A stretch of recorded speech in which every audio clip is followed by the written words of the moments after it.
Once my Galant started rolling again, you may recall that I mentioned it was going on a field trip. Well, we're there, people.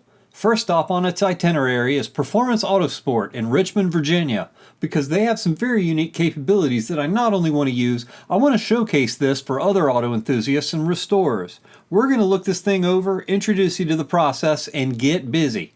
Meet Mark Lamaskin, the brains and the brawn behind this operation. All right. It's really in nice shape. I mean, considering, 80s and 90s Japanese steel, which we always used to tease everybody being an American car guy, these are made out of old Japanese beer cans. Yeah. But the reality of it was some of it kind of was. And the undercoating on this has protected it. A lot of the times the undercoating was added by the dealer. You can see some areas up in the fender wells that were actually factory applied. But the reason this car still survives is because it had undercoating on it. Yeah. No, it's pretty amazing. It's neat to see the brand new subframe and everything. It kind of looks out of place because it's so shiny and new. But and you can see this old undercoating is starting to kind of like dry rot and it's flaking off. It's like just coming off in what pieces. happens with it is a petroleum-based product, and after a while, it will dry up, and this is when you have the problem because it'll trap water underneath areas where it's pulled apart and actually make the car rust worse. Because one of the things that people will say to me is, why would you take all that stuff off of the car? It's designed to protect it. Well, this now, its life is going to be different than it was when somebody bought it new. Yeah. It's a more cherished automobile. It's not going to be driven down a dirty road, and even if it was, it's going to be cleaned. It's not going to be driven in the snow, the ice, and the rain, and if it is, someone then in turn could clean it. Mm-hmm. Once we're done cleaning all this, and you'll be amazed on what the floor pans look like, we're going to spray a product on it called Bow Shield. And Bow Shield is a clear, almost like a wax that will seal everything in without leaving any residue. It's not sticky, but it'll keep the moisture from sticking to it. It's not permanent, but it's easy. It's in an aerosol can, and you can put it back on again later if you want. But I mean, usually like up in the spare tire well up in here, it's all rusted because the tire traps the moisture in there. So this car is in amazing condition. I thought you might be surprised. I mean, like surprised isn't the word. Shocked is the word. It's 33. There's the only places I can find the worst of it is literally right here. Yeah, I saw that, and that's really not. But that's where a factory drain plug area was. So it was exposed to water, but. No, it looks amazing, and the other thing too is the rails in here aren't eaten up where people have jacked them up the wrong way. Yeah, I was also surprised by that because this is a car I even worked on back in the day. Right. No, it looks good, but like all in the trans tunnel, all this stuff will come clean, and it's going to make a big mess in the shop, but you'll be amazed to see how nice it looks. It will be a different color than the rest of the car because a lot of times they did not use clear coat on the bottom if it was base clear. Yeah. They didn't want to waste it. So it'll look a little bit different. And like these lines, a lot of time these lines are green and they'll come up. There is a little bit of corrosion on some of these brackets, but that's not uncommon either. Yeah, they didn't paint them. They didn't do anything to coat those. No, they didn't go out of their way. It's almost like they wanted to make you have to buy another car in a couple years. Hey, how bet you they probably did that. Amazing marketing. It's amazing. They're in the business of making cars and selling them. Yeah, the firewall, all this other stuff. This is interesting. You can see the green paint on here. Mm-hmm. But all this surface stuff will come clean. The only thing you got to be careful of with the ice is how much ice you use and the degree of pressure, because there's a fine line between taking the undercoat off and leaving the paint, and then the taking the paint off too. The problem is sometimes the undercoating, the fact it has had a chemical reaction with the paint all these years, can have softened the paint up. So when you go to take it off, there's no way to save the paint underneath it. Wow, I wouldn't have even thought of that. So that would be something that would absorb solvents and things like that, wouldn't it? Yeah, it will, especially with oil. If it's dripping oil in the engine compartment, all that will get soaked with oil, and then it ends up contaminating the paint. And brake fluid. And this paint is not the same strength of paint that was on the outside of the vehicle, because a lot of times, like I said, this wasn't even cleared, so it was just base paint. Well, that's one of the reasons why I brought this thing to you, is because I know that this process is something that's a lot more delicate than all of the stuff that I would wind up doing to it in order to be able to remove this. Oh, you'd destroy all this if you had to use 100%. An ordinary method of blasting it with any sort of another medium. The way that we used to clean this back in the day is with rags and mineral spirits and just wiping and wiping and wiping, and it makes a huge mess. The problem is you can't get into some of the cracks and crevices like you can with the ice. And I was about to do that too. And it's super time consuming, and it's also not good because you're breathing in all those toxic chemicals when you're doing it. But yeah, I think we'll be really happy with it. I think your viewers will be amazed at what it looks like too. Hey Mark, look up at that 33-year-old hood. Yeah, I was looking at that too going, how would it be nice if the rest of the paint was that nice on the outside I hope of the car? it is, brother. I hope it is. I really do. Yeah, it looks good. Yeah, this is going to be fun. I think this car will turn out really, really nice. It's a great start. I would be very surprised if we really found much, if any, hidden rust. There might be a little spot here and there, but where nothing you expect crazy. to find it, you know. Sure, yeah, in the front rockers.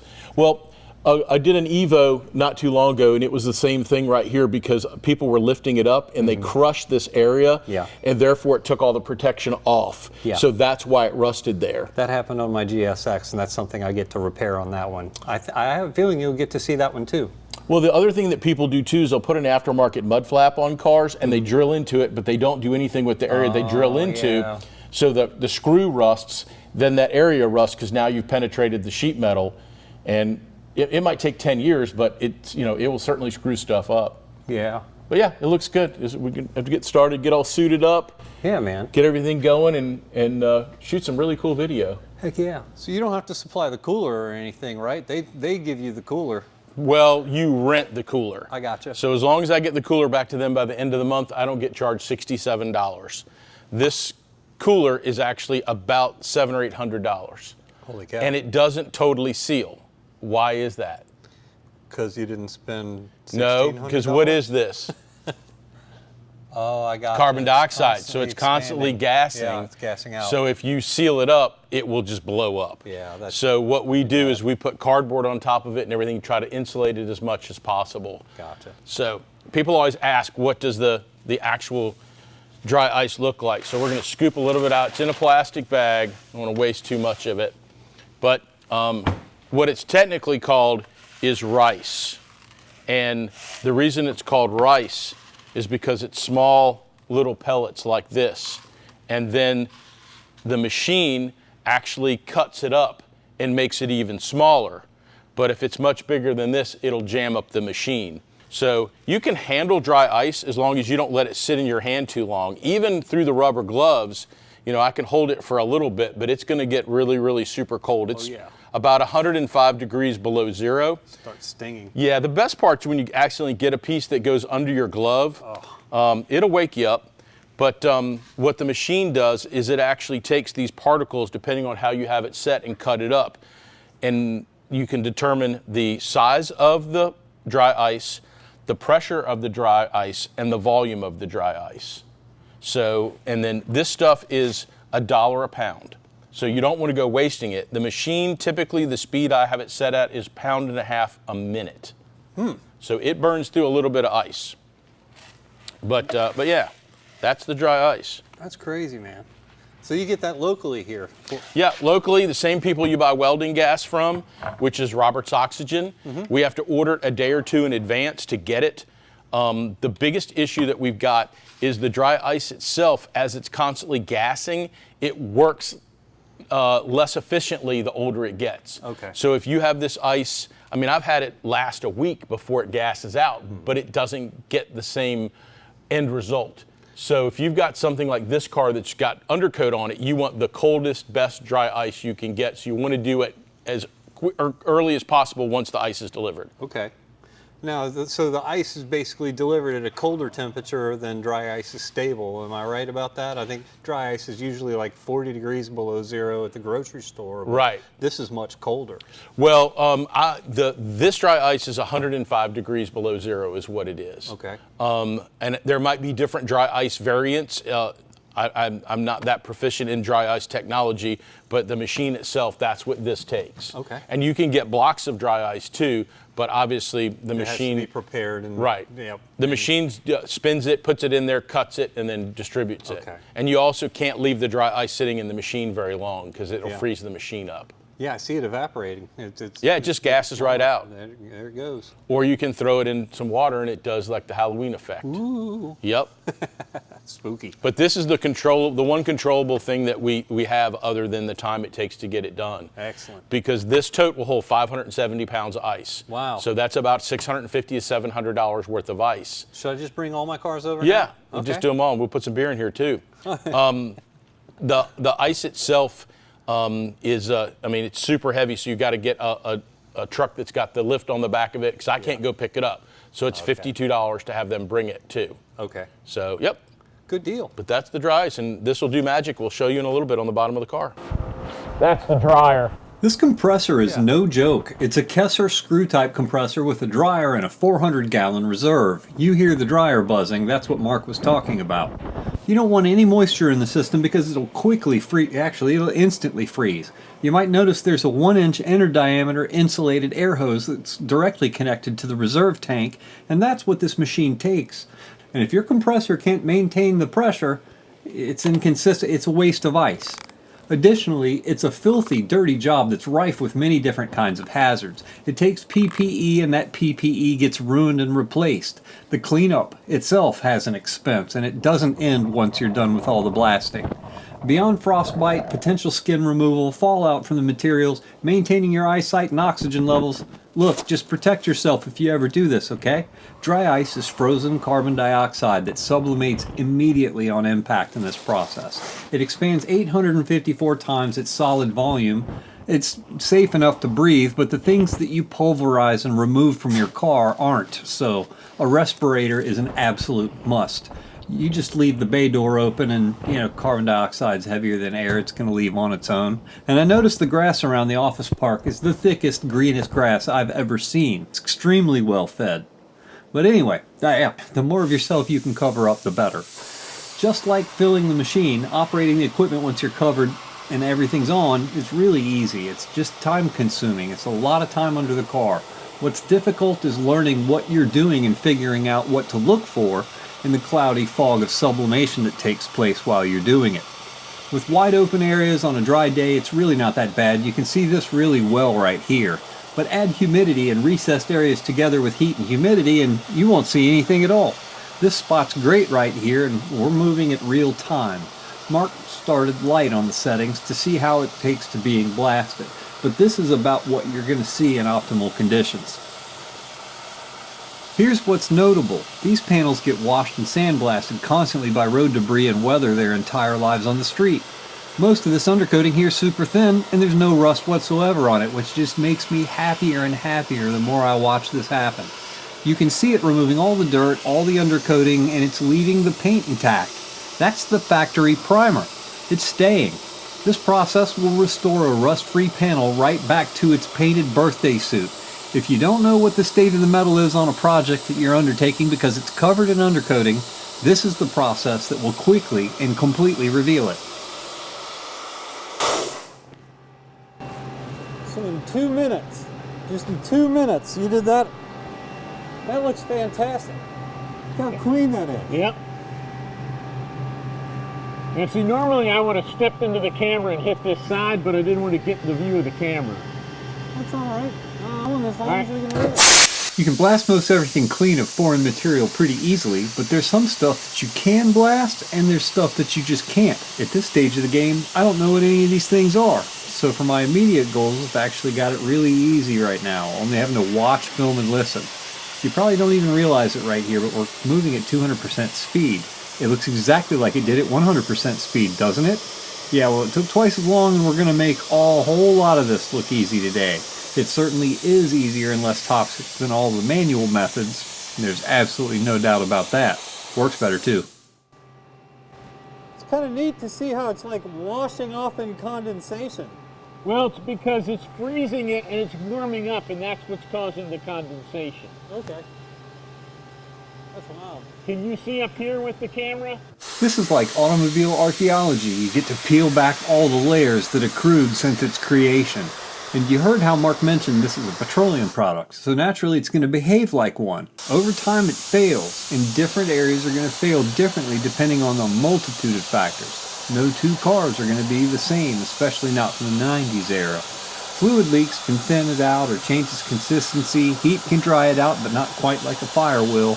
And whatever the undercoating undergoes and endures, whatever the car has endured, you learn a whole lot about that car and what it's been through while you uncover each new area. You'll see the seam sealer occasionally, that's the yellow and brown stuff, and you'll notice that the ice doesn't remove it, it leaves that intact. But it's my humble and reserved opinion that anyone interested in restoring or simply preserving an old car exactly the way it is should be interested in this because it leaves everything factory intact. It reveals its history and it allows you to put your eyes on everything and determine whether it's a good time in the making or an unsafe, terrible expense at a body shop just waiting to happen. Wow. Wow. Look at that. I can't believe it. I can't believe this is the same car. Pretty incredible what it does. There's nothing else like this, man. No. Uncovering stuff like this with science right in front of my eyes is so much better than any power washing porn, and I'll confess that I've watched many hours of people power washing stuff. Out of ice.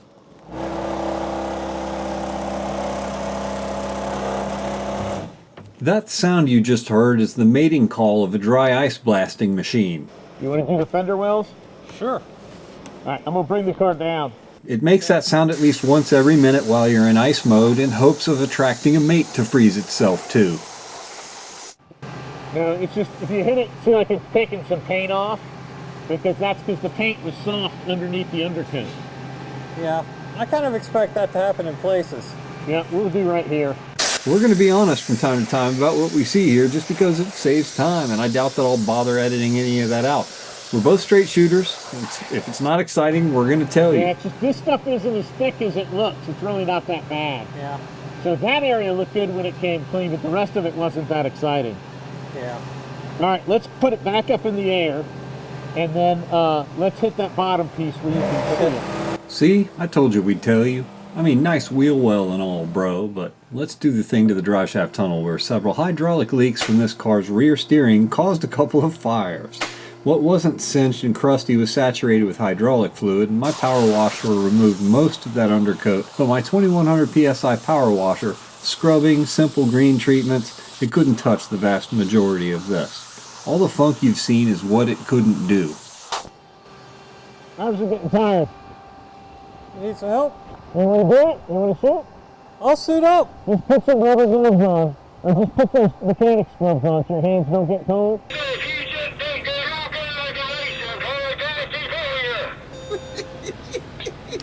I don't care if I get a little dirty. So, this is stuff that's coming off real easy. It's not really nasty. Yeah. So, you push this button up, and then pull the trigger. You push the button up and pull the trigger. The safety button. Oh, I got you. Even if you didn't catch that, just know that I did because I showed up with all the mechanics gloves and found the safety that he was talking about. I didn't bother subtitling any of that. Just like Clarkson and Gerald, Mark and I are both natives of this area, but we're going to be hard to understand sometimes in all this gear. But now that I've got the gun, let's all have a blast. This part right here though, man, I'm having so much fun right here. That ice. I learned from the best and I saw him do that. I'm not even supposed to be doing this. Mark isn't in the business of letting his customers do the work, but I signed the waiver and I wanted to show you this because after so many comments, I wanted to show you a day in the life of a professional who dry ice blasts stuff because you have to admit the capabilities of this are really freaking cool. Most everything about this process is actually easy if you could only just break it down and pay attention to one thing at a time. At least, the concept of all this is to me. I made it through Chemistry 203 in college and we covered sublimation much earlier in the 101 level. But you don't even need any of that to do this or understand it. It's difficult because you have to constantly focus all of your attention on all of it at once. In a blinding fog with a sub-zero thing in your hands that recoils from the media and the air system the whole time it's running. It's a whole lot harder than it looks. The person doing this is constantly trying to evaluate and adjust their technique. They're always questioning if they've got the right feed rate, ice particle size, pressure, constantly checking the distance and the speed of the movements, changing angles because you can't get all of it in one direction, and seeing if the underlying finish and material likes it or not.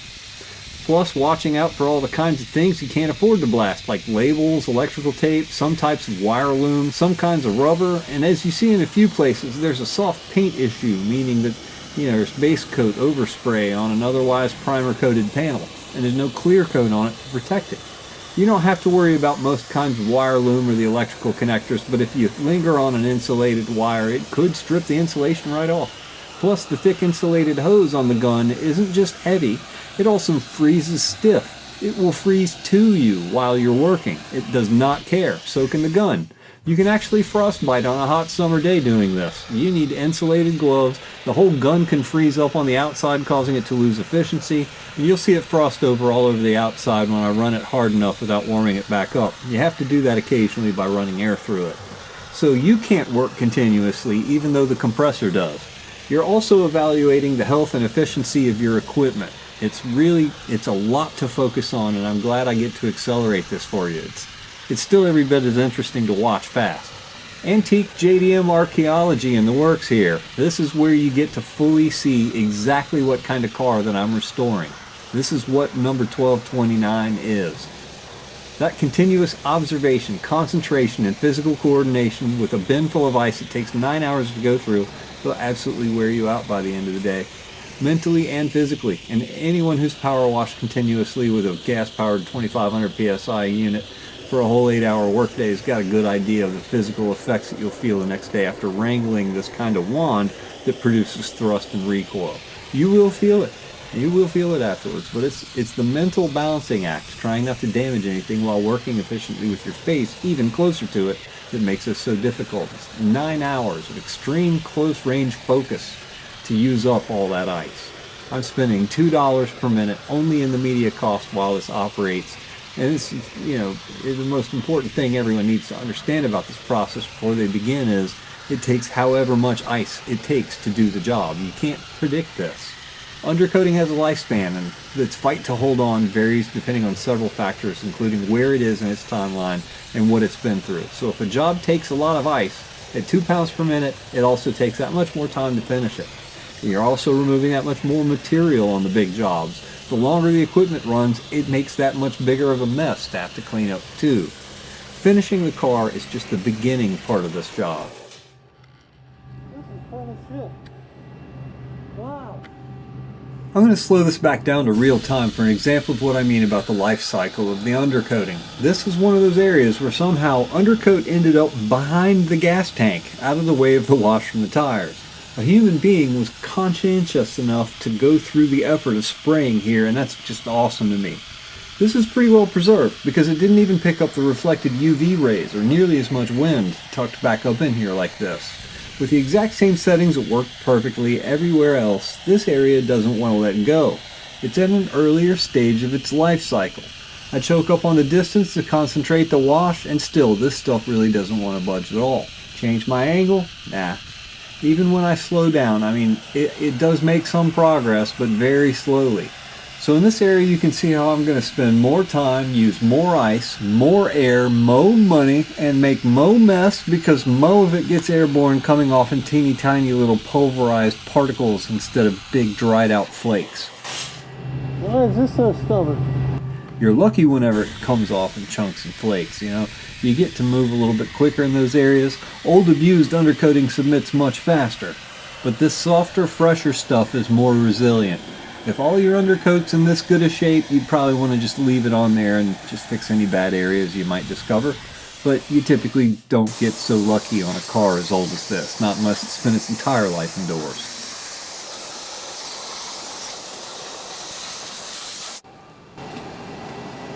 That was the money shot right there. What? That was the money shot right there. Turning that green, taking all of the Oh, fog yeah. off and Well, if exposing. the cadmium plating is still good, it's amazing when you uncover it. Yeah. Yeah. I'm impressed. This is really freaking cool. I'm enjoying the shit out of this. Thank you. Yeah. Well, you can also come in through here if you needed to hit some other stuff too. Yeah, I definitely need to change my angle. We've also got all this stuff. All this down here. Yeah. I'm gonna get dirty as hell now. I'm getting all this done as an act of conservation. On this car, it was a necessary step of its restoration process because this undercoating had long since failed.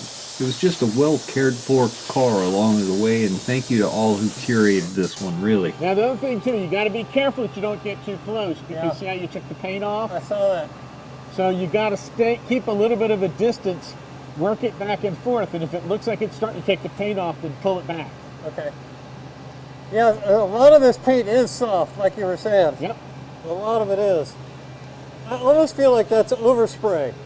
It is. Yeah. It is. This is also a tremendous gift to my body guy.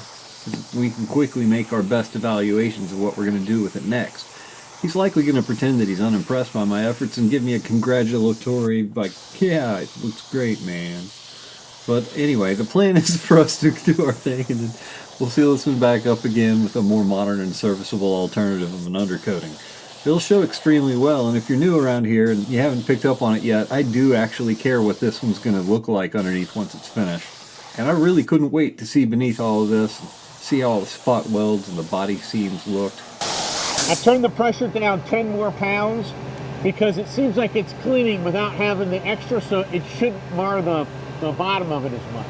Okay. If it's not cleaning as well, let me know and we'll turn it up. Okay. But like when we go to do that side over there, we'll turn it up. Okay. Because it's that rough texture. Yeah, Yeah. like the seam sealer stuff? Yep. Yeah. Oh, you're pretty much clean. Yeah. Are you happy? I can't believe what I'm seeing, man. I mean, there's so much stuff I don't have to fix, and now there's so much work I don't have to do. Like, It's not this an is a game expensive changer. process thinking about your time, and you can't get it to look this good regardless of what you do. There is no push button process for removing undercoating. Period. This is it. This is the only one. The only way to do it. So I grew up in this area, and I was really lucky that you're right here, practically in my own backyard. You're local to me, and I'm a little bit spoiled not having to travel very far to get this done. I guess what I'm curious about the most is what got you into this, and how long have you been doing this? Well, what we really do is we buy and sell collector and specialty cars. And I'm a licensed dealer, and I've been into collector cars ever since I was 16 years old. And I thought this would be a natural progression. I've always been a detail guy. I've always looked at cars a lot differently than other people. I went to paint school years ago. I worked for Sherwin-Williams, and I taught guys how to paint cars, and it sort of taught me the detail end of how to look at a vehicle. This process is really, really cool. The problem was it was really, really expensive. And what I mean by that, the equipment was really expensive. It's about $100,000 worth of equipment to get this done. I think we said it earlier in the video. When COVID hit, the car prices went through the roof. So the same car that I used to buy for $15,000 and make $2,500 on was now a $50,000 car that I got lucky if I made $2,500 on. So I decided, what else could I do that would be different and then take $100,000 instead of investing it in two cars to make $4,500 if I'm lucky. I can invest it in equipment that every time I turn the machine on and work it, we make money without having to go to the trouble of finding a car, reconning it, making sure it's good, advertising it. And I like detailing and cleaning stuff. The funny part is some of my friends are like, well, who's doing all the work? And they don't realize it's me that's doing the work. I guess I clean up pretty well at the end of the day. But yeah, we've been doing this a little bit over a year and a half. And it's been a lot more successful than I thought. We have people that literally are bringing us cars from all over the United States. Okay. It's crazy. We've got a client in Alabama that's brought me, I want to say 6 or 7 of his cars. He brings one and swaps it out, brings one and swaps it out. We just did 2 cars for a restoration shop in Pennsylvania. We've had other people out of Ohio. It just, in the beginning, I knew that people would travel, but I didn't think they'd travel this far. Wow. The good thing about that is the fact that investing the money in the equipment is a lot different than buying something like a buffer and you're worried about the guy up the street buying a buffer and going into business against you. You have to really, really have a targeted business plan to try to compete with somebody that's already doing this. Yeah, and obviously this isn't a process for every kind of car owner that's out there. Of course, we have businesses set up like Jiffy Lubes and car washes everywhere, doing it on every street corner. This is what I'm imagining would be, done by collectors, by restorers, drag racers, or other competitive auto sports where weight is, a premium, something you have to really control. That's why people are bringing me cars from all over the eastern United States, because there aren't as many people that are doing this process, and you have to be trusted to do it.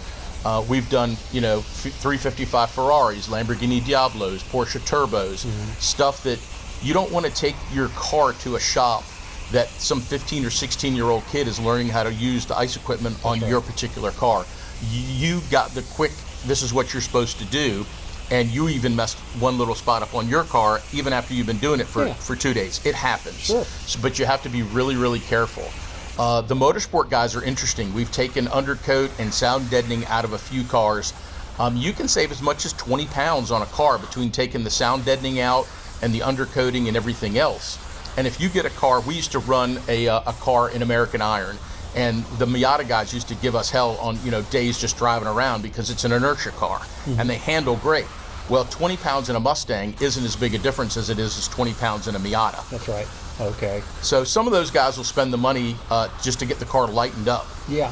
And also get it all cleaned and degreased. It'll get all the race rubber out from underneath it and everything else. Oh yeah, everything's stuck on it. I see cars here with license plates from other states. What do you think your most distant customer's been from? Well, probably California. We have two cars in here that are going to California. They came from other places, but the gentleman bought two cars and had them shipped to me. One came out of Illinois, one came out of Charlotte. Oh, wow. But the end destination is he lives in Southern California. Oh, okay. So got it all cleaned up and then shipped Yep, back. cleaned and detailed and iced and ready to go back to California. And then you get to jump in it and enjoy it. If someone was interested in getting their car ice blasted, how can they get in contact with you? Oh, I'm unfortunately, for some reasons, really easy to find.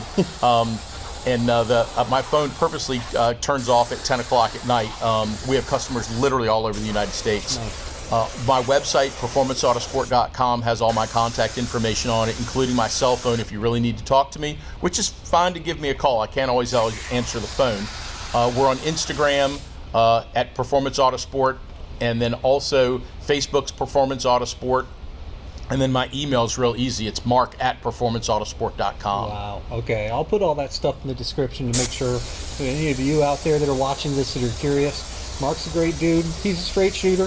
We're doing this right here on camera, so we're not keeping any secrets from you. You see exactly what this is.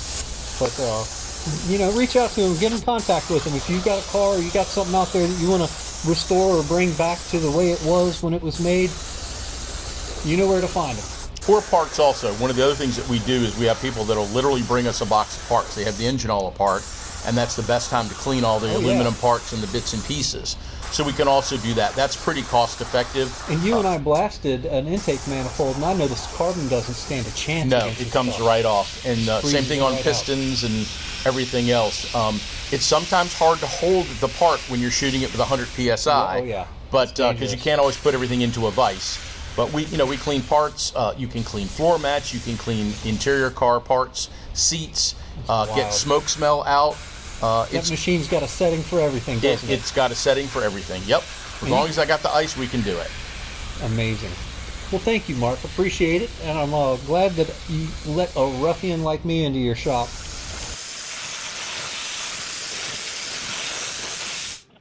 We all done with this thing? We're probably 99%. Yeah. Yep. I always like looking at one the next day. Man, you're filled. I know, you like that? You got the sideburns actions You going like on this? over here. Over here.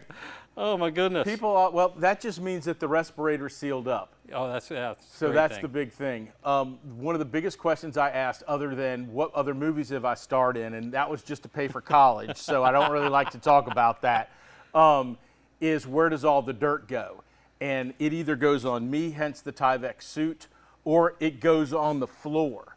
And it's a huge mess. Not only does it take hours to do the car, it takes hours to clean the shop after the fact. Yeah, it's pretty soupy, man. It Because looks like a lot of condensation and everything. It just turns into like mud under the car, all It this does, dirt. and some of it will sweep up, but remember, it's rubberized undercoat. Yeah. So the best way to clean it is sweep it up. I pour about 15 gallons of Simple Green on the floor, scrub it in with the brush, and then use the floor machine or a mop to scrub it up.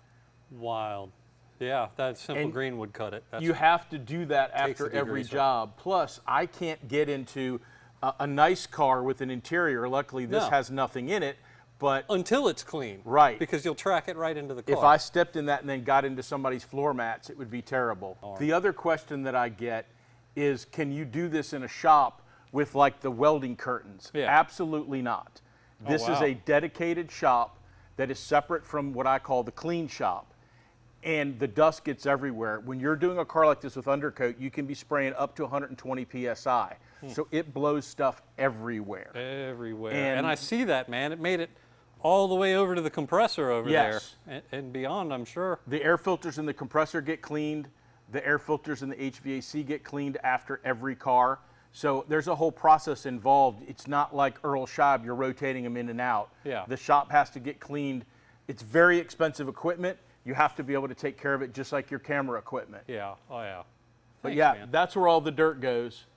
You said what, that gun costs $4,000? The gun on the machine is $4,000. The machine itself is around $50,000. $50,000. And then add your compressor. The And that's- compressor and air was Is about that a $30,000. Is that a screw compressor? It's a screw compressor, My yes. goodness. That's why it really wasn't too loud in here. What Yeah. was loud was the air rushing through the gun. Yeah. I need one of those. Everybody needs a Kaiser AS30 30 horsepower compressor. Your average compressor somebody has at the house is a half to maybe 2 horsepower. Yeah. It takes that much volume of air pushing through to maintain when you're shooting, or the pressure will drop. And then what happens is you get a strange halo effect because you don't have as much pressure, so you have to go back and do stuff 2 and 3 times. Yeah. Oh, and I noticed from the condensation that everything that freezes then has to thaw. Correct. And so everything that's thawing then starts to sweat, and all the dirt you're blasting off sticks to those other areas. It does. And then you got to chase over that again. It looks kind of like mud underneath it. So you figured it out yourself without me saying anything. You stand back and you sort of wave the ice, and it cleans that area without freezing it. Which is great. So that's part of the process too. Not only do you clean that area, but then you have to go back over it again and re-clean it again. Yeah. So it's And- almost like you have to do it twice to do it right. Well, think about, you're shooting this way, everything behind that is going to get it.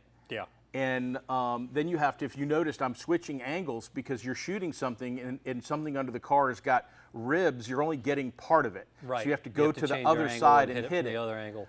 My wife always asks me, why am I so tired when I get home at night after doing a car and I don't want to go to the gym? Because I've been wearing one of these plastic suits like you'd wear for wrestling. I lose usually 3 or 4 pounds. I need to lose about 10 more, but that's another story for another day. But yeah, so this is the process. It looks real glamorous on the video with taking the dirt off of the car, but you don't see what it takes to make the cake, if you know what I mean. Yeah. There are a lot of steps, and I can see how this, process in the shop actually takes longer than the car. I can see how this. That's the biggest, one of the biggest issues is people see a 30-second, take, and they're like, well, wow, you just cleaned, a 5-inch by 10-inch area. Why does it take all day to clean my car? Yeah, in no time, right? In Right. In no time, it's just it's done. It's just magic. Yeah. Me and David Copperfield. Is there any cool serviceable like machinery or dangerous stuff on the inside of that box that's fun to look at that you have to maintain, or is it just all magic on the inside? It's all magic on the inside. There's actually a small genie in there, and every once in a while I've got to throw some dust in there for him. Well, I guess we will get to cleaning and finish this up tomorrow. Yeah, no, what we'll do, I always kind of take a second look. So that's why I wanted to save a little bit of ice, because you get a different perspective when you come back fresh. And you're not tired from 5 or 6 hours underneath a car. Oh, yeah. And you can look at it, and as clear as this shield is, you really can't see as well once it gets dirty. If you noticed, I'm constantly spraying glass cleaner and wiping my face. Yeah. But we'll get another look at it and see what thought you areas just saw that a we've Supra. missed. What? I thought you just saw a Supra or something. No, Is that a no. Supra? Exactly. No Supra. He's not wrong about any of that. It gets really hard to see. We only did the first 5 hours or so of blasting on the first day. We spent at least 3 more hours the following day cleaning up the stuff that's much less obvious to someone who's exhausted in filthy protective equipment, especially when it's half frozen and dripping on you. From my perspective, he couldn't be more right about spreading the work out across multiple days for quality control purposes, including that part about cleaning up the shop before entering your car. Some things just turn out better when you give them the time. But yeah, we left ourselves plenty to have to do, especially up around the front subframe, the front frame rails, the engine bay. I think the more you look around, even after the undercoating is long gone, the more you're still going to be able to find that you still want to keep blasting with it. It just comes at the expense of how much you're willing to spend on ice. At this point, we went through about 450 pounds of ice. Here's that worst body panel on the whole car. It's got some pinhole rust in it, sure, but all of this damage is on a flat piece of sheet metal that's easily fabricated and replaced, and aside from the weird hole up in the front driver's side wheel well and 2 threaded inserts in the body, this is the only thing I found on this whole body that needs replacement. I'm really, really lucky. Let's take a look at the end result. So it looks to me like I'm just going to need to clean up and replate a handful of brackets. I think it still needs a real good power washing to be completely finished, but I'd need to replace a couple dozen fasteners along the undercarriage if I wanted to make it all look brand new again. There's a few broken bolts that I still need to extract around the body trim areas, and lots of threads to clean up for the stuff that didn't break. But overall, I think that I caught this one right on the earliest stages of its turning point. I was honestly expecting a whole lot worse, but that appeared to actually be all it really needed, just to have it all stripped so that I can touch it up and reseal it. There's a whole lot to love about seeing this like this in 2024. It's supposed to be a lot harder than this to restore the old JDM steel, right? Sure, it's thinner than the American cars of the same era, and therefore when it rusts through quicker, but the exact same thing affects steel no matter where it comes from, and you've got to take care of it exactly the same way. This is for everybody. I believe that looking at this illustrates exactly how well built those early 90s imports cars really were. We did spend a few hours more cleaning up the shop and my camera gear after all this, and then rolled the car back outside so that Matt and I could snag it later. But when we did, we left him another surprise in the middle of the night. I dropped number 148 on him in the same parking space. So to him, you know, he went home one day, came back, and the green one out front was mysteriously, it turned black overnight. Just perhaps the joke was funnier to me than it was to him. I was just uniquely capable and qualified to perform this particular troll move, so I couldn't resist. Well, actually, I was really hoping that, you know, you could make use of this and clean the shop, and then you bring me another car. Okay. I was all ready to start cleaning, and you were like, and I didn't know why you said, well, don't worry, it's not a rush to get the shop clean. And Yeah. I'm like, what do you mean it's not a rush? I'm OCD. I want the shop clean. No, I had another one of these. So you bring me another one. Uh-huh. The good thing about this car is it's a lot nicer than the other car. Not that the other car wasn't nice, but there is zero rust in this except on a few brackets. Yeah. The bad part about this is what? There's a ton of undercoating, and this has never been cleaned. Never. And I know that the job of the ice is to do the cleaning. Yeah. That's the easy part. What's the hard part? Cleaning the shop when you're done. Exactly. Yeah. So I don't want you to exert too much energy doing the car. And I hope you have enough vacation days to come in here with to mop it all up and clean it up. I'll do my best. But it's okay. We'll let this one slide. No, I'm happy to have you back. I'm happy to let your audience see how it works on a different car, especially a total virgin car. I thought we needed a different example. The other one I'd already power washed 3 times, Exactly. scrubbed with brushes, and I brought you a fairly clean car, but Yeah, it it still was. had all its undercoating. It was. And the undercoating was cracked and it kind of spent just like this one's got it. But this car, after it was disassembled, it's sat for over a decade. And it hasn't been touched at all. It still has all of its original factory funk from the very beginning on it. Right. 100,000 miles and 30 years of funk. So, And the word disassembled, it wasn't the entire car. It was the drivetrain was That's taken correct, out of yes. it and the interior. Everything underneath the car is original, from That's the brake correct. lines, the gas lines, to everything. Yep. So this will be a good car to show that this is going to clean up exactly like it would if it had a motor and tranny in it. Yeah. Except for the fact we can get to the top of the transmission tunnel and in the engine compartment. that's right. So I hope that you remember how to use the dry ice stuff, because I'm going to let you do a lot of this. I'll let you set it up, but I remember how to blast. Definitely. Yeah, I and got you got a hoodie on this? Okay, because last time we almost thought we were going to have to scalp him before he left. Yeah. But Oh my goodness. I'm I got a gl- hood this time. I'm so so prepared. happy that you came to bring us another example, and we get to show your people exactly how this works, and that it wasn't a one-off fluke that we got the other car clean. Oh, yeah. An undercoat is undercoat. Yeah. So whether it's on this car or on something else, obviously there's different styles of undercoat, but the machine will take it off, along with the dirt, the grease, and the oil. I ordered another 500 pounds of ice. It's in the upper 80s and raining here today, but I think to demonstrate how unique every car can be, I needed to bring you two of the exact same things, same production year even, that had two completely different experiences on this planet so far. One car was already half restored, but this particular car has never been apart. It spent all of its odometer 600 miles further south than where all the experience and miles on the Green Gallant came from, so it was well out of the way of road salt before spending more than a decade indoors in Illinois. I haven't been able to walk around beneath this car yet because my lift's been occupied the entire time it's been with me, and I'm extremely excited about having you also see it under here with me for the first time on my channel. I hope you don't mind me running this first impression uncut just to get a good sampling before where this, where the starting point is with this car, and I also hope you don't mind me using a GoPro for this part. I have higher resolution video of this. I'm finally getting the hang of my new camera at this point, and I replaced the lens with one that's easier to focus, breathes less when you're doing it, and Well, looky here. yeah, it's also called a parfocal lens, so it'll maintain its focus while I zoom, unlike the previous Oh, one. already I'm happy.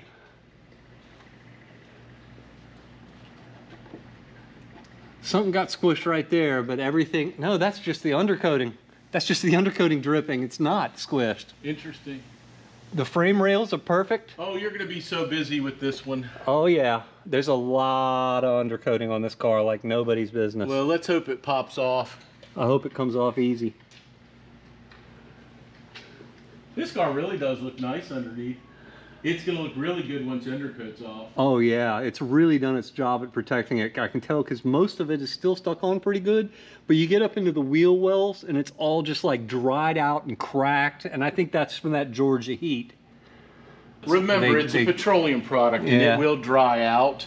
Yeah. But I don't see anything. I don't see anything major on this one at all. I mean, it's not even crushed like the other one. No. I mean, there's a little bit of rust, obviously, on some of the holders here for the brake lines, but that is an easy part to replace if you can find that part. Yeah. And it would be worth replacing it because the rest of it looks so nice. Oh yeah. Because these things are going to be green when you start cleaning the lines. Oh yeah. Yeah, it looks really good. I mean, it's all here for old steel. For steel this old, oh, I know what kind of spider nests those are. That's not good. Yeah, we need to freeze those. Oh, they'll definitely be frozen. Yeah, I think it's going to be good. Somebody dented the gas tank here a little bit. I think you're going to be missing like a half a gallon. That's all right. Oh, I see it. Yeah. And that's not a replaceable part. Well, luckily the hole's right there. You could probably get in there with a dent removal tool and knock it back out again. Right up on the top, I can take the fuel sending unit out and get to that corner also, so I might be able to do that. Yeah, there's a bunch of undercoating and spider stuff in this fender well. It's going to come clean too. Man, it's going to take you longer to clean up my shop than it's going to be. I think so. This one's going to make a big mess. Well, I'm sure glad I didn't do but so much cleaning from the last one. One of these days I will get maybe a month or two reprieve of having to do undercoated cars. Not that I'm complaining, it's just the amount of time it takes to clean up. I haven't figured out how to charge people for the hours it takes to clean up after you do an undercoated car. They need to make a Roomba for this. A Roomba. Yeah, wouldn't that be great? Yeah, it would be. Can you imagine how quickly? Turn around, let's show them that pile. That's what came off the last car, and it really wasn't even that much stuff. Wait, that's the Cougar. No, that is a 351 Celine. Oh. That wasn't totally undercoated. It had undercoating on the floor pans and on the training tunnel. That came off in big flakes. Well, some of it did, but not all of it. You know, I think this car is actually more rust-free than the green one.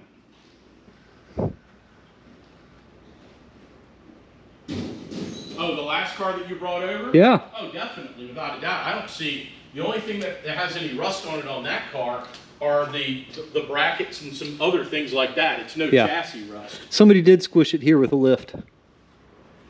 Somebody squished it here and here with a lift. So I'm going to have some work to do there. Yeah, there's a little bit, but you compared to the other ones, Yeah. the other car, it looks like brand new. It's nice. Yeah, Don't tell me there's catalytic converters. Yeah, the catalytic converter still has the honeycombs. Man, well that can pay for the ice for today. If you want, we'll get the saws all out now and pretend like we're get practice from being out on the street. See, this is what I'm hopeful of right here. We got some of the stuff right here indicating how dried out it is, but it's close to the exhaust. I'm hoping we see more of that. Yeah, but the problem is much of it that comes off like that, you're going to find a section that you're blasting the heck out of it because it won't come off. Right. I think we'll find more of this around the exhaust in the places that have been hot, like the wheel wells and the exhaust, and we'll find elsewhere. But some of it's actually worn off underneath here, where the water came up from the tire. This has all been washed away. Oh yeah. Gosh, the stuff you get to absorb and learn from this. Oh yeah. I wouldn't have even thought of that. Well, it's just like when you ceramic sense. coat a car, the thing that's going to go first, depending on what the car looks like, especially if somebody's got offset wheels, is the water that's constantly power washing against the side of the car when you drive. Yeah. Will, wear the wax or the ceramic coat or whatever else off of it, a lot quicker. I mean, it's like most everything under here can't be bought again, and I'm going to really enjoy taking it apart while it's clean rather than coated in all of this. It can be bought again. The problem is you need to buy it with a whole car. Yeah, yeah. That's when a parts car really is invaluable. But yeah, that's what makes a big difference about cleaning everything. Yeah. Is that instead of having to clean it once you take it off the car and your hands are all covered, it's going to be 99% clean when it comes off the car. Let's get some high-res close-ups, some non-GoPro perspective, you know what I'm saying? Everything flaking off is undercoating. The first thing that I loved seeing is all the ball joint boots are still intact. And in fact, over here on the passenger side, you can see a label from one that received its correct OEM replacement part, so it's going to even be a little younger than the others. What I'm most optimistic about is the rear wheel steering on this one because of what I can already see. All the lines have a really thick coating of undercoat on them, whereas the green car did not, and that's this right here. This is where the lines rusted through. I think I'm going to be amazed by what I see here when they come clean. The rest of the floor pans are straight, except for those two little indentations up at the front of the car, which only appear really minor in all honesty. That won't be hard to fix. The fuel lines and brake lines are in really good shape. There appears to be even less that I'll have to fix on this one than the green one, because it's getting an upgrade to its fuel system. The e-brake cables are in great shape.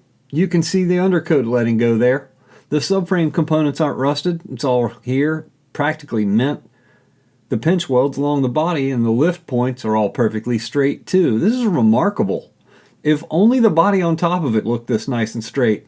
It's nice to note the underside of it is in about the best shape you could ever find these days. I can't wait to see this clean. Of course, first thing I do is put Mark right to work helping me remove the exhaust. I'm a terrible guest. The thing is, you're going to get a lot of vapor today because it is humid. So I'll be making clouds in here then. A little bit. It takes a little longer to get stuff done because you got to lay off the gun in order to be able to see. If we had a fan we could blow underneath the car, it would slowly blow the mist away. But it's unfortunately what happens when it's humid. Now I know what to get you for Christmas. Yeah. Yeah, some of the undercoat is literally peeling off by hand. Yeah. The stuff in the wheel wells is ready to go. That's just crazy. I mean, it did its job. We're getting to it right when it needed it. Well, it's going to make it easier for you to clean my shop afterwards. Yeah, big pieces. You see, look at these big pieces. See?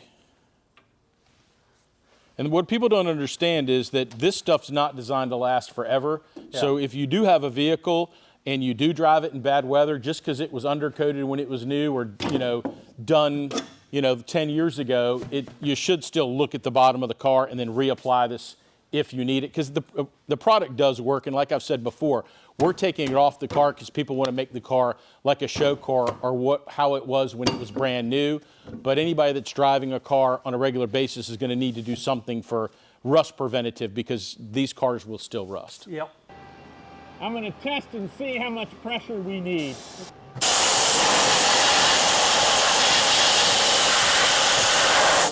You weren't fooling about the clouds.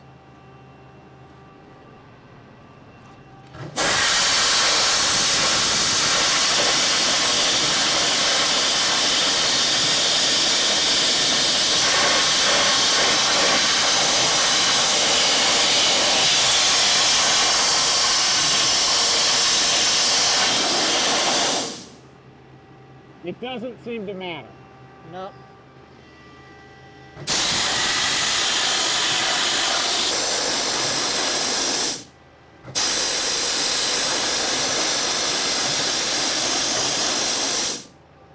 That's doing good.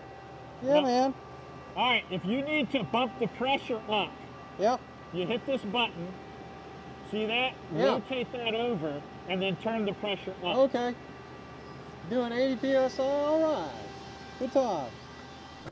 When I narrate, sometimes people complain, but when I don't, people also complain. Some people like music, some people hate it. I try to keep it in balance, but I have never had any content so worthy of an ASMR cut prior to discovering this process. It's amazing. So I'm going to give the other one its own ASMR supercut. You totally understand this process enough with what's been explained. The next video is all about letting you see the work. Hit that like button if you learned something or found this interesting, but don't go away yet. I can give you some samples of what you're going to see in it, the parts where we needed to do some talking, basically, you know. Like this right here on the rear passenger side. See the rear steering rack parts all dirty and undercoated? We haven't done anything over here yet, but look over here on this driver's side at the rear steering rack after only one single pass from below. This is what we uncovered. Any of you who saw what was removed from 1229 back here knows exactly why seeing this means so much to me. As tedious and punishing as this job is to the operator who's doing all the blasting, it's continuously interesting to uncover these things. Even the axles are all together and sealed up. And look, there's the correct color green. So you want to see that differential, eh? Okay. Dry ice blasting removes surface oxidation, whether we're talking about aluminum or steel. It can't remove any embedded rust or, anything that's really corroded, but it will remove surface rust just fine. There's a real important label usually right here. I forgot to tell him about the diff label first, so I got his attention. I don't think it's there. He turned the machine way down to sneak up on the diff label. Notice the change in the particle size, and you can hear the velocity and the change in the difference in pressure. It's snowing in here now. This helped us find the edge without peeling it, and we determined that the label is actually there. So communication about the kinds of things that you want preserved like this is really important. We kept working on this area, doing the rest of the diff casing and working around that label, bringing all of these finishes right back to their original states. Neither the oxidation nor the excess RTV on the outside of the differential housing ever stood a chance. And that's one of the kinds of rubber that I was talking about earlier that won't survive this, RTV, The surface rust vanishes, and look, even the axle dust seals are shiny new yellow zinc once they're free of all the undercutting and dirt. Ultimately, we got this area really clean, and everything visibly inspected is in incredible, well-maintained condition. Truly remarkable on a car that's old. In every way to me, this is more fun to watch than polishing anything. Unearthing a factory-fresh antique body the way they were made a third of a century ago at the push of a button is mesmerizing to me. For those of you who want to see this process and just want to see it all happen at normal speed, no talking, all work. It's an hour of white noise and pure automotive anthropology because the chassis is where this one right here is where the Evo started. You can see its beginnings, and you can see a first-generation all-wheel drive DSM bolted to its underpinning. This car was just too big, too sophisticated, and too elegant to be the rambunctious savage that dominated WRC with the Mirage body for the next decade. And until recently, we never got to play with any of those here in the United States. This was all we got. So I'm glad that I have these two, and I hope you've enjoyed learning something or seeing them scrubbed clean using physics and chemistry here with Mark at Performance Autosport in Richmond, Virginia. I put his contact info in the description if you're interested in this service, and people send him cars from all up and down the eastern United States. I suppose even farther if you could get it here. I'm going to shut up and let this play out in just a moment and let you have some of that ASMR session and see what that's going to be like and give you a glimpse of the after when it's finished to ultimately see what required 1,100 pounds of ice to come clean. That's right, this took a lot of ice, more than twice as much. I went through 2 overstuffed bins of ice because of how much more undercoating there was on this car and how much better of shape it was in. However, I can visibly see all of the clean parts so well that I can focus my efforts specifically and only on what matters instead of having to disassemble everything and clean it first just to find out. When I do have to take things apart, it's going to be so much nicer to not get everything and all my tools just filthy while I'm doing it. At the very minimum, keep up with your car's undercoating. Repairing and recoating it is critical to preserving what you've got, but this process can get you a huge jump start on that progress, especially in a restoration.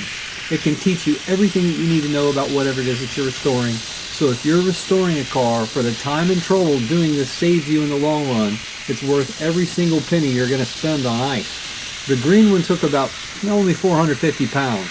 So that's, together with this one, over 1,500 pounds of ice to do both cars. It might seem like a whole lot of money, but the earlier you can do it in your process of restoration, the more I think it's going to pay dividends on what you don't have to do later and throughout the process. So thank you, Patreon, for all of this ice and for what I learned this month.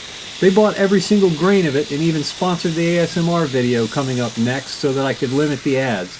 You can buy me ice too at www.patreon.com/Jafromobile. If you do, you'll discover that I give you hours of other videos to watch there as well.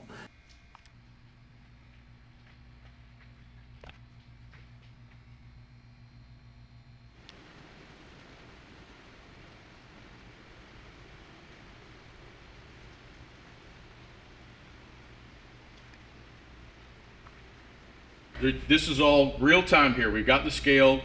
We don't know how much this weighs. This is actually the stuff that came off of the second VR4 that we did. Because that was the one that had the most stuff on it. Okay. And it's not everything, because a lot of it turned to dust that got scattered all over the shop. And this is not grandma's remains. This is actually the stuff that's come off the car. So let's see how much it weighs. Now this plastic thing is probably maybe a half a pound. So you got any guesses? Wow. All right. Never mind. Oh, it's already spoiled it. Holy cow, we took 20 pounds of undercoat off the Gallant. Yeah, and you had about 3 pounds on you, and I think I had a good 2 pounds stuck on me too. So it was probably not that much, but it might have been 25 pounds between the stuff that got spread around the office too. Holy cow, that means that if you were doing the undercoating and doing the interior sound deadening, that you may even double this, because the Mitsubishi stuff is thick and Supras have 7 layers of it. Oh wow. So that's interesting. That's right there. You could actually do a pretty big weight savings. Could be double that if you did the interior and the undercoating. Very much so. Okay. But there you go. The truth's in the weight. That's it. So now I'm going to put this in a box. Or just dump it back in the trunk of the car so you can take it home with you. I would support in the gas tank. Yeah, no worries. We're finally in a clean shop, and I appreciate all your help cleaning everything up. I couldn't have gotten it done if you hadn't been here. Wait a minute. I wasn't here. No, you weren't here. You cleaned up without me, man. Nice. And I just went ahead and cleaned it because you actually had work schedule you had to do. Oh, yeah. The equipment is pretty basic. That is a Coaljet PCS60, which is the machine. And I got that filthy. It was pretty dirty. Now, people ask how it works. The ice actually goes in here, and you drop the ice into the hopper, and there's a wheel in there, and it feeds it in there and grinds it up. And then the other thing is here, is that people always ask about the different tips. And there's 3 different tips that we have. The one that we used the most was this, because it's the most precise tip, and it gives the most pressure. We use this one to clean up the final, and if something's just got dirt on it, this one works. And this is sort of in between these two. I gotcha. Okay. So the gun is what we like to call it. Looks like that, and it has LED lights built into it. This is it when it's not frozen. Yeah, when it's not frozen or absolutely filthy. And then you can do air, ice, and then that's the light. The light. Yep. And then these 2 LEDs allow you to see what you're doing. That's right. And then the big stuff is the compressor. We did a lot of work with Kaiser in order to figure out what compressor. That's a 30 horsepower compressor, like we said earlier in the video. The dryer, and then a 400-gallon reserve tank. It's absolutely massive. And, you know, I was so spoiled. I said this to other people, but being able to have all of that compressor all to myself. I've used this compressor before in a shop with 100 other people. I've never been able to be just behind a machine that needed all of this air just for it. And you don't get any pressure drop, because you're sitting there shooting at 100, 120 PSI the whole time. Yeah. Like I said, what happens is if you get that pressure drop, then you end up with like a weird pattern, because the ice doesn't come out the same way. Yeah. And then you're going back and cleaning it up over and over and over again. And then that's Farley. Farley, come here, buddy. Don't put your nose on the camera. Hey, come here. Don't put your nose. I can focus on it. Don't put your nose on the camera. Come here. Sit Sit down. Sit down. Aw, where's Farley from? Farley is one of our 4 dogs from the Caribbean. We work with a rescue out of the Caribbean island of St. Lucia. I've heard about this. Yes, called Help Paws. And he's one of our dogs, and he comes to work with me, and then Bingo's somewhere around here. We'll get He's a as picture sweet of her as he later. can be. He just wants pets, and Yeah. he likes to hang out with his dad. So if you come to visit me, don't be surprised if 3 dogs greet you at the door. They make a lot of noise, but they won't eat you. Usually they've eaten breakfast already. And then this is the shop area. We've cleaned the floor up. There's still some debris that still gets stuck to the floor. It's some of the undercoat and everything else, and it takes about 3 or 4 hours to clean the shop when we're done. Wow, 3 to 4 hours. Oh yeah. That's like, We have to wipe the lift down. I haven't done the arms yet because your car's still on it, but once we get your car off, then I'll go through and clean the arms and clean everything else. And then the HVAC system, we replace all the air filters every time we do a car. oh yeah, I can imagine that actually just completely clogs to the point where they're no longer efficient or doing anything. It gets dirty real quick. Yeah, I saw a lot of this stuff get airborne, and looks like you even cleaned the walls, because we turned these about Yes, a 40% gray when we were done. I'm not And done I can see, yet. yeah, I can see where you did clean it, but Oh yeah. it's wild how far that stuff goes. If I look on top of the compressor, it's, this is the kind of stuff that takes time that most people don't even think about. Well, the equipment's very expensive, and the last thing you want to do is mess it up. We even go through with the vacuum and vacuum all the fins out. Wow. For the coolers. That's right. There's a filter there that we wash and clean, and then a couple weeks ago I had the whole machine opened up and blew the whole machine out from the inside. Wow, what's the recovery rate on this, I wonder? How many CFM? Does it have that? It does, but I don't know what it is. I don't think it's on there. I think it's actually in the... That's operating instructions. Yeah. Oh, It's set at normally there's a plate on it somewhere. 25 PSI. Oh, I might have found it.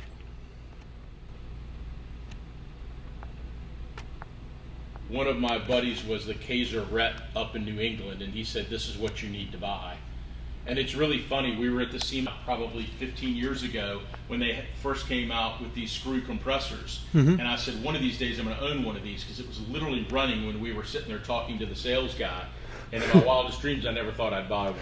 Oh man, it's ruinous to have that much performance, I'll be honest. People also ask about the power bill.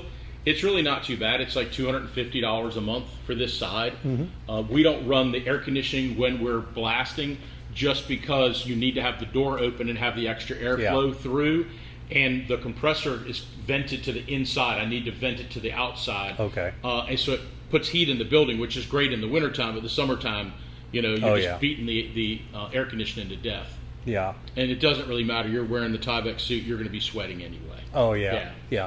So this side is what we call the clean side. And it's separated by a block wall that goes all the way up. And this is where we keep the cars that we buy and sell. And also, once a car's cleaned, you have to put it in a different area of the shop because of the amount of dust that you get. So this side's all sealed off. It's got its own separate HVAC system. And then we've actually got a couple cars in here that we're storing for clients. This blue car actually we just sold on Bring a Trailer. Wow.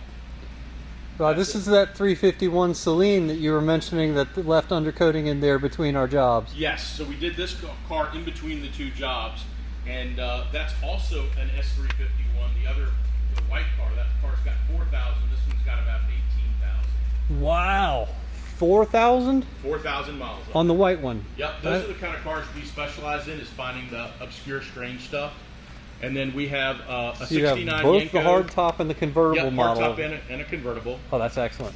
And then the Yenko is a tribute car, belongs to a client. The Corvette's a client's car. The race car is mine, and then the C8 belongs to the same client. Wait, this race car, I've seen this in print. It's a fairly well-known car. Celine did some team cars, and that's one of their factory team race cars. Yeah. I used to run that car quite often at VIR. It's been to Mid-Ohio. Don't have as much time to run it as I used to, with the business going on. Yeah. But it's kind of exciting. We just got news. We're going to send it up to Detroit and have it scanned, and they're going to do a 1/24th model. Oh, wild. So there's a lot of history here. There's a lot of history. So awesome. This is like I said, I'm a well-rounded car guy. I'm not just a Mustang guy. I like everything. Oh yeah. So And dogs. and dogs and Farley again. Bingo, come here. Come here. Bingo. Bing Bing, come here. Say hi. Hi, Bingo. Are you happy? You're a woo-woo dog. Are you a good girl? Are you a good girl? Bingo. What'd you say? Good girl. You're happy. Happy She's Bingo. one of the pot cake dogs from St. Lucia. She's the first one. She's the first one we got. She just turned, what do you turn 5? Bingo. You turn 5, she's got some serious wiggles going So, on. yes, she is. Yes, she does. So you're not just a big-time car guy. You got a soft spot for these little creatures. Yeah, my wife and I have been doing rescue for years. So we Oh, actually that's have wonderful. 2 puppies at the house right now that came in that we're looking for homes. So anybody that's, I know, Bingo, you tell them. Anybody that's looking for a puppy, we can put that link in too. Okay, excellent. I understand these dogs don't really get the care or the diet or anything that they really needed, that there's a large population of A huge stray population huge on stray most of the population. Caribbean islands. Where do those dogs come from? They're just strays that were on the island, and they didn't really believe in spade or neutering their animals. Yeah, okay. So those animals all got together and made more animals, course. and that's part of the problem. The government doesn't help. So the rescue we work with is a 501c nonprofit. Okay. Also. So my wife and I have found homes for about 15 of those dogs here local, and then we That's have awesome. 4 of the pot cake dogs. And these dogs are very lucky to eat what they get to eat and to have the health care that they get to have and to have the True. companionship. Because what I understand is the people there, that they kind of view them as a nuisance. They and do. They They don't do mistreat anything. them. That's terrible. But you would think, being street dogs, they'd eat everything, and they're pretty picky. Some days they don't want to eat anything. They're Aw. kind of spoiled. Farley actually sleeps in the bed next to me at night under the covers. So Well, they're sweet as yeah. can be. That's Yeah, well, awesome. I appreciate you coming out and checking out everything. And Thanks, Mark. It's been a pleasure to have you here. Man, I hope to be back. Actually, I'm going to be bringing you another car soon. Using